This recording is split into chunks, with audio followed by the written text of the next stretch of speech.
ओम शांति। आज 30 अगस्त 2024 के बाबा के अनमोल मधुर महावाक्य सुने। आज की मुरली में बाबा कहे, बाबा मीठे ते मीठा बाप भी है जो हमें आधा कल्प का सुख का वर्षा देते हैं, सुखधाम में ले चलते हैं और हमारे दुख हरने वाले हैं। फिर वही बाबा मीठे ते मीठा शिक्षक भी है जो मीठी मीठी शिक्षाएं देते हैं, रचना और रचता का राज समझाते हैं, सृष्टि चक्र के आदि मध्य अंत का ज्ञान देते हैं। और बाबा कहे वही मीठे ते मीठा सतगुरु भी है जो हमें साथ में घर ले चलते हैं।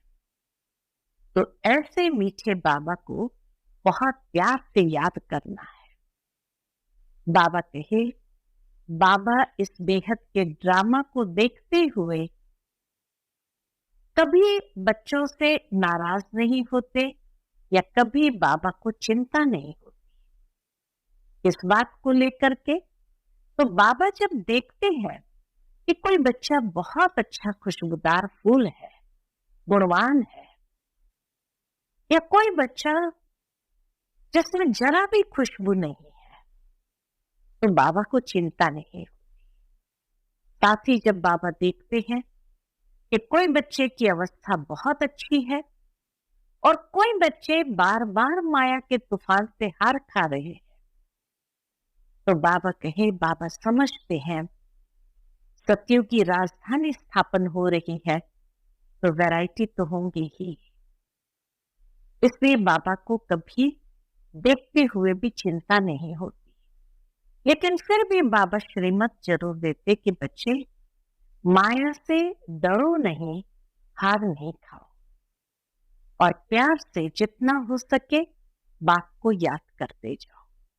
तो सुनते हैं आज के बाबा के अनमोल मधुर महावाक्य। ओम शांति।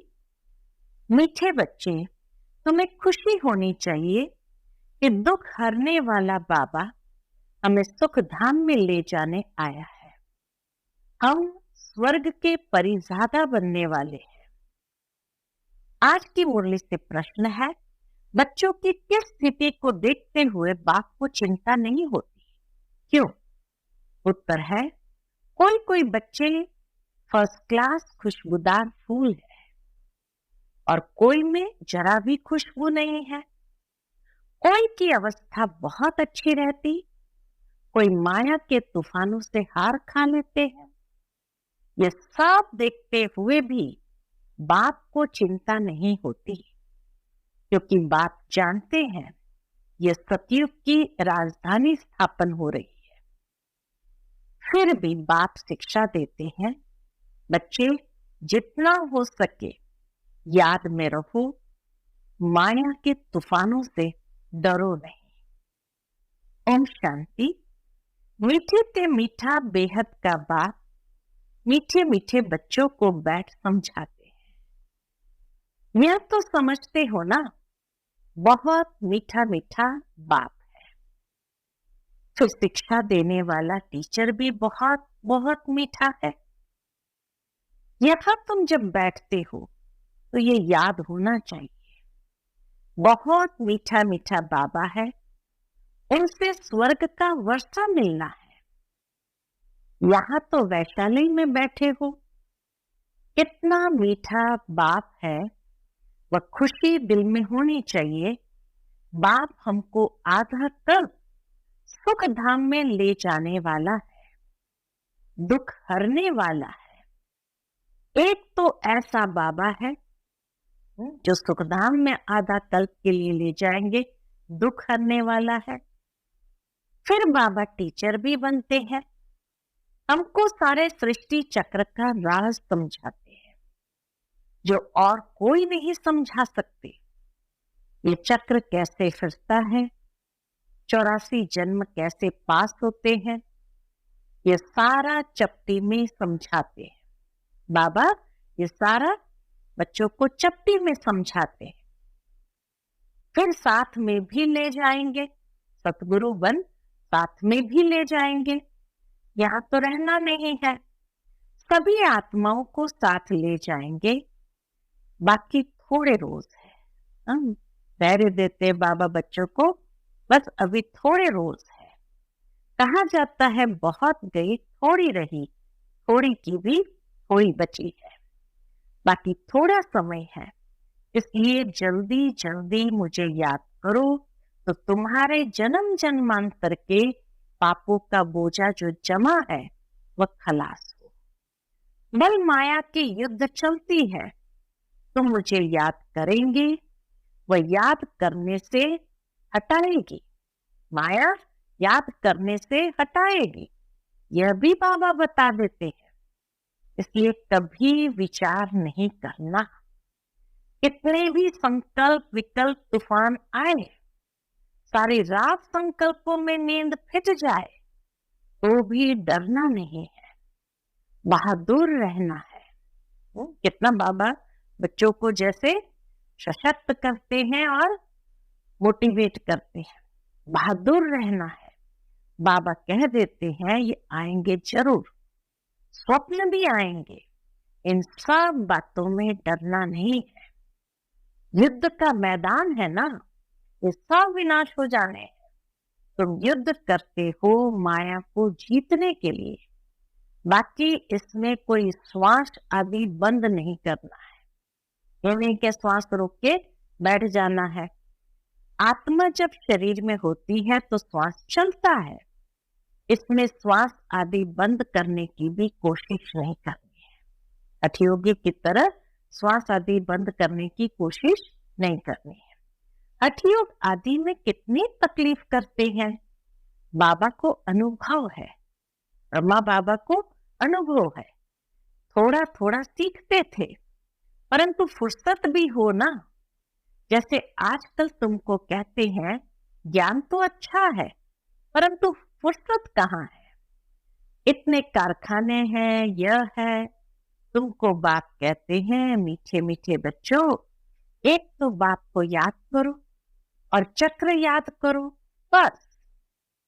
क्या ये डिफिकल्ट है? पूछते बाबा, क्या ये डिफिकल्ट है? सतयुग त्रेता में इन्हों का राज्य था, लक्ष्मी नारायण का चित्र दिखाते हुए। फिर इस्लामी बौद्ध आदि की वृद्धि होती गई, वह अपने धर्म को भूल गए, अपने को देवी देवता कह न सके, क्योंकि अपवित्र बन पड़े। देवताएं तो पवित्र थे। ड्रामा के प्लान अनुसार फिर वह हिंदू कहलाने लग पड़ते हैं।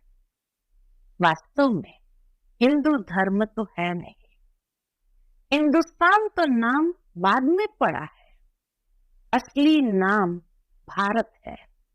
कहते हैं भारत माताओं की जय। हिंदुस्तान की माताएं थोड़ी कहते हैं। भारत में ही इन देवताओं का राज्य था, भारत की ही महिमा करते हैं। तो बाप बच्चों को सिखला रहे हैं बाप को कैसे याद करना है। बाप आए ही है घर ले चलने के लिए। किसको घर ले चलने के लिए आए? आत्माओं को। तुम जितना बाप को याद करते हो उतना तुम पवित्र बनते हो। पवित्र बनते जाएंगे तो फिर सजा भी नहीं खाएंगे। अगर सजाएं खाए तो पद कम हो जाएगा। इसलिए जितना याद करेंगे उतना विकर्म विनाश होते जाएंगे। जितना याद करेंगे उतना विकर्म विनाश होते रहेंगे। बहुत बच्चे हैं जो याद कर नहीं सकते, तंग होकर छोड़ देते हैं, युद्ध करते नहीं हैं। ऐसे भी है बाबा के, ऐसे भी बच्चे हैं। समझा जाता है राजधानी स्थापन होनी है, नापास भी बहुत होंगे, गरीब प्रजा भी चाहिए ना।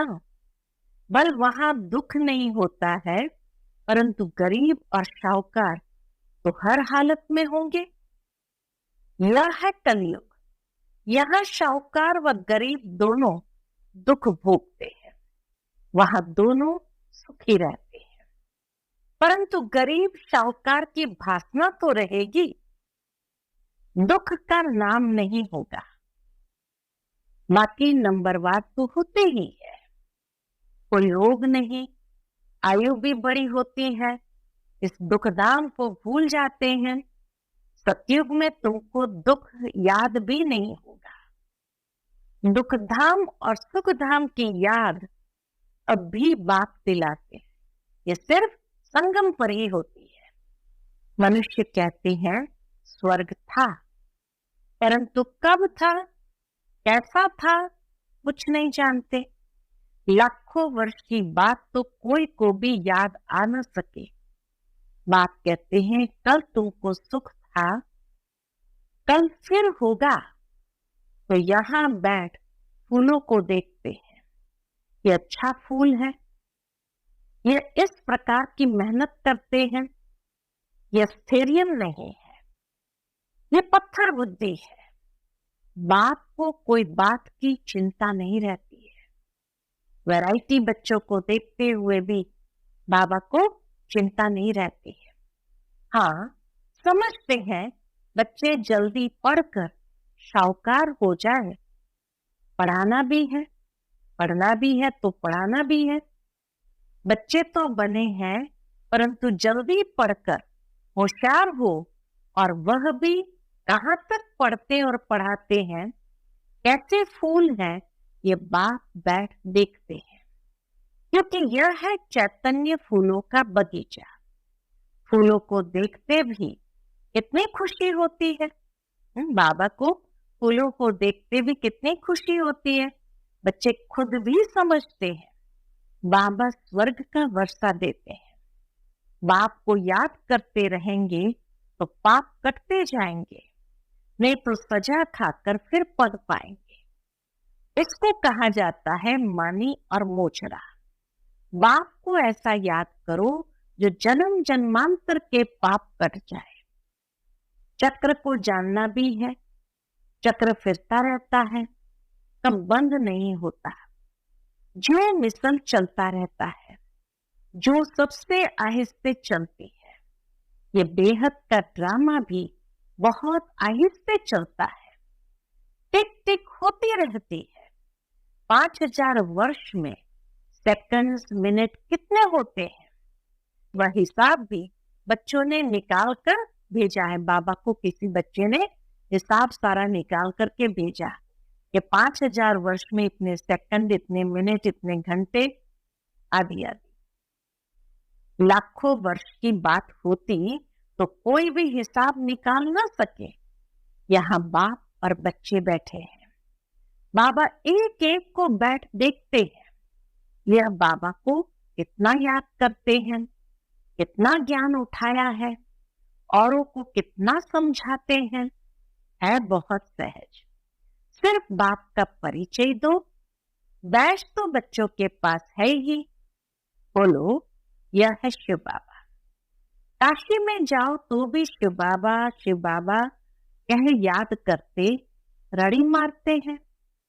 तुम हो शालीग्राम, आत्मा बिल्कुल छोटा सितारा है, उसमें कितना पार्ट भरा हुआ है। आत्मा घटती बढ़ती नहीं, विनाश नहीं होती। आत्मा तो अविनाशी है, उसमें ड्रामा का पार्ट भरा हुआ है। हीरा सबसे मजबूत होता है, उस जैसा सख्त पत्थर कोई होता नहीं। जौहरी लोग जानते हैं। आत्मा का विचार करो, कितनी छोटी है, उसमें कितना पार्ट भरा हुआ है जो कभी भी गिरता नहीं है। दूसरी आत्मा होती नहीं। इस दुनिया में ऐसा कोई मनुष्य नहीं जिसको हम बाप, टीचर, सतगुरु कहे।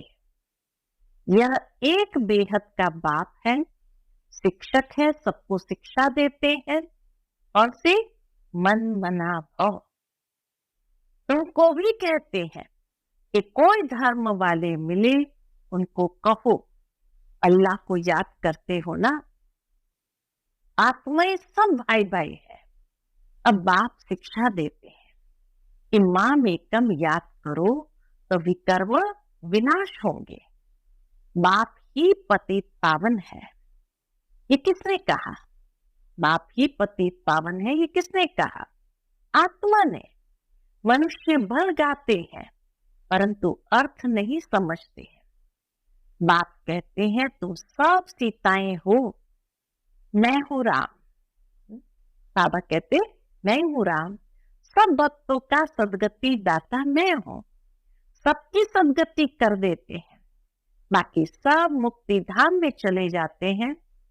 सतयुग में दूसरा धर्म कोई होता नहीं, सिर्फ हम ही होते हैं, क्योंकि हम ही बाप से वर्षा लेते हैं।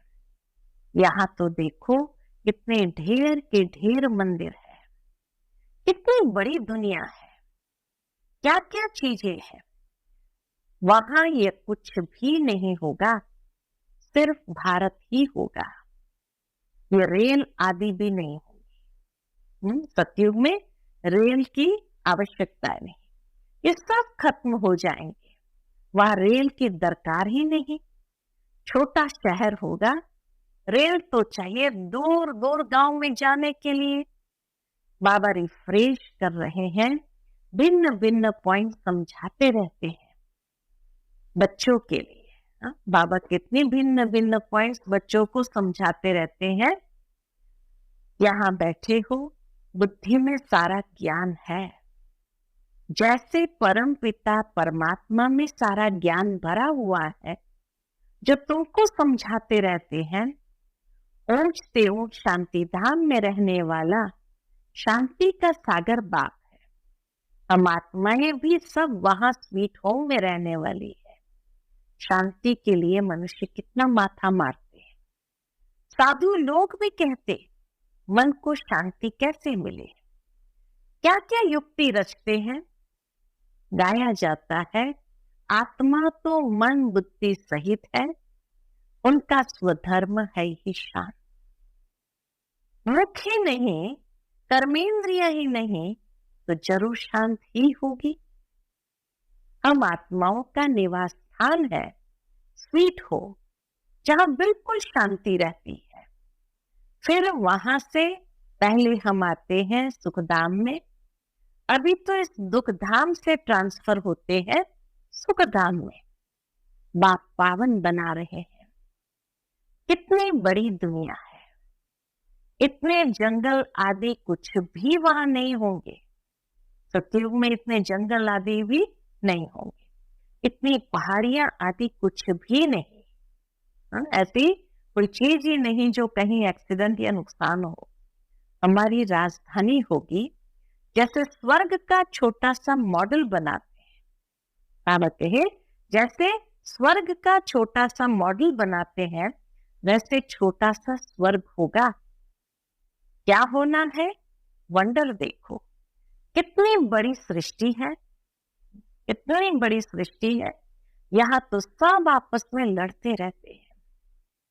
फिर इतनी सारी दुनिया खत्म हो जाएंगी, बाकी हमारा राज्य रहेगा।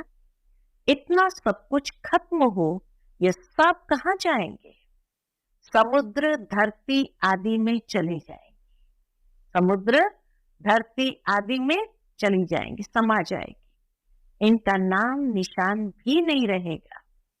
समुद्र में जो चीज जाती है वो अंदर ही खत्म हो जाती है। सागर हप कर लेता है, तत्व तत्व में, मिट्टी मिट्टी में मिल जाती है। फिर दुनिया ही सतो प्रधान होती है। उस समय कहा जाता है नई सतो प्रधान प्रकृति। तुम्हारी वहां नेचुरल ब्यूटी रहती है। लिपस्टिक आदि कुछ भी नहीं लगाते देवताएं, ये कोई भी बाह्य श्रृंगार की चीजें नहीं लगाते। तो तुम बच्चों को खुश होना चाहिए। तुम स्वर्ग के परिजाते बनते हो। ज्ञान स्नान नहीं करेंगे तो तुम देवता बनेंगे नहीं, और कोई उपाय है नहीं। बाप तो है सदा खूबसूरत, तुम आत्माएं सांवरी बन गई हो। माशुक तो बड़ा सुंदर मुसाफिर है, जो आकर तुमको सुंदर बनाते हैं।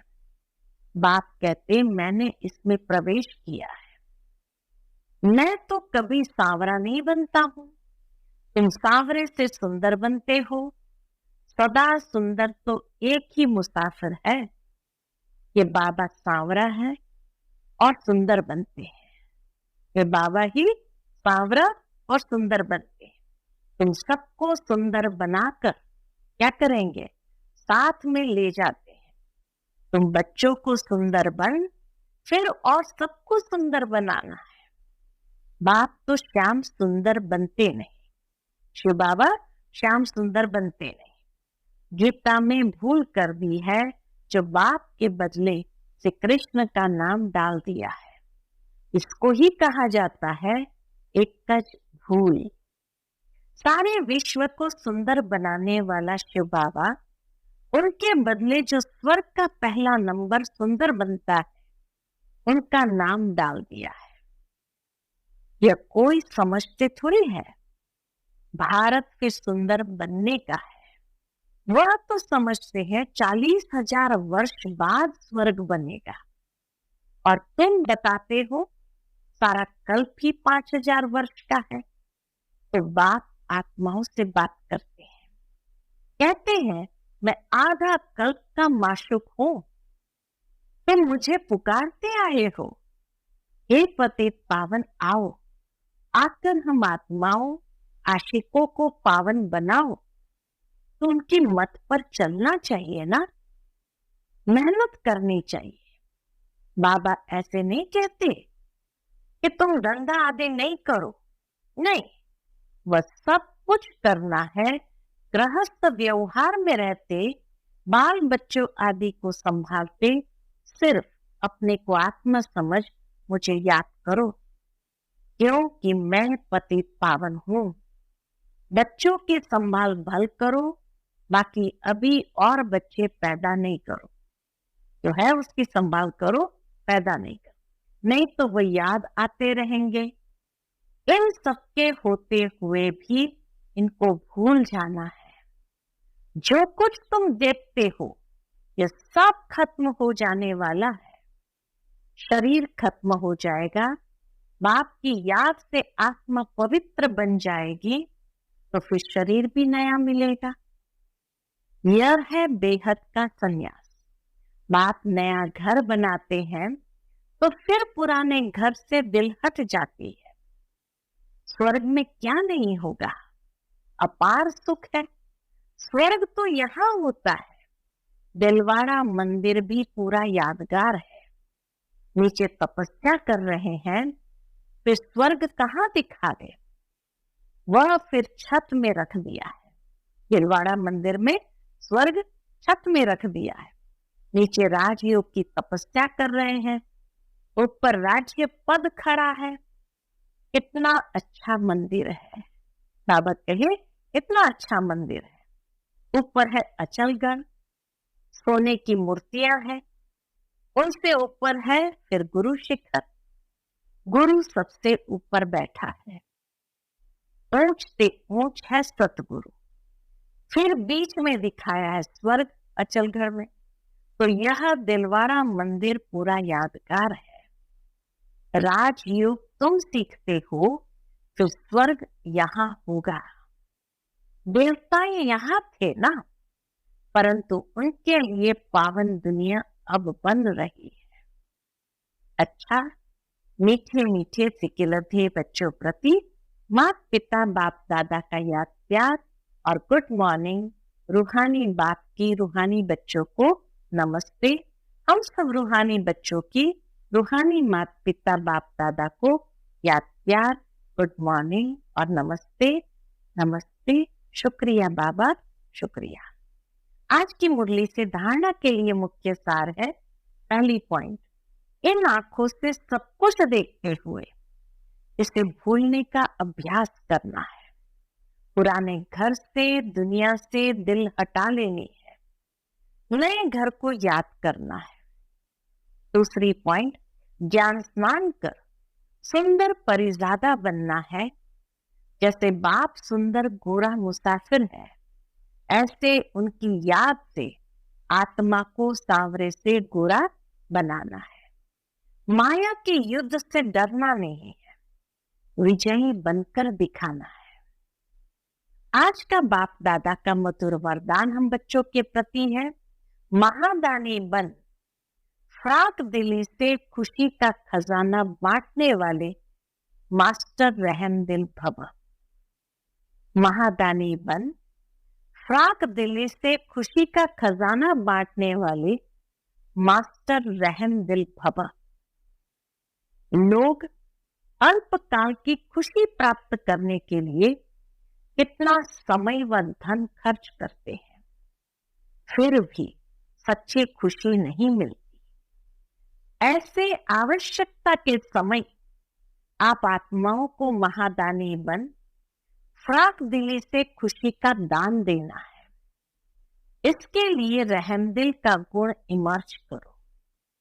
आपके जड़ चित्र वरदान दे रहे हैं, तो आप भी चैतन्य में रहमदिल बन बांटते जाओ, क्योंकि परवश आत्माएं हैं।